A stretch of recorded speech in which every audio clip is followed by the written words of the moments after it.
Various Chuck Berry licks, and I will try not to break a string. We are in A, so we're in the A box, off the 5th fret. Everything is going to be just these notes, nothing else.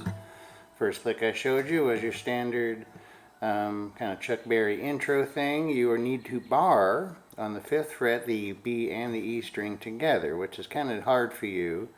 It might help to think about arching your thumb a little closer to the top, and that gets a nice flat thing. Don't worry about watching my thumb because everybody's hand's different, but you're basically doing this. And the rhythm is kind of like a 1, 2, 3, 4. 1, 2, 3, 4, 1, 2, 3, 4, 1, 2, 3, 4, 1, 2, 3, just to kind of think about. It's obviously much faster than, say, a rhythm of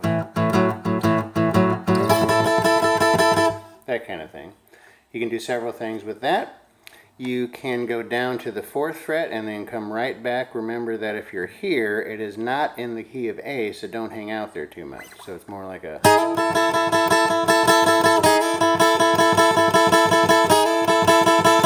And then something there, you can, just like you have these two notes with your pinky, you can hit that and do, which is actually the introduction to the Beatles' Revolution.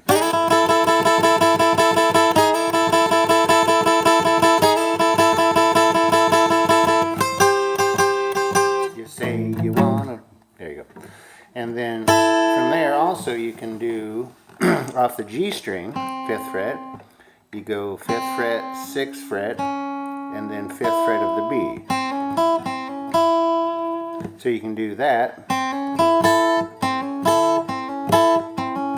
with those two strings, or you can do it just as a triad, repeating triad. And that makes a nice little lick. Some other licks we did with pull-offs and hammer-ons is this, and remember we're going to do this pull-off from your pinky on the E string. And remember the key to a pull-off is your first finger here. You need to have an anchor, because what you're doing is picking once and pulling off, and when you pull off with your pinky you're kind of plucking.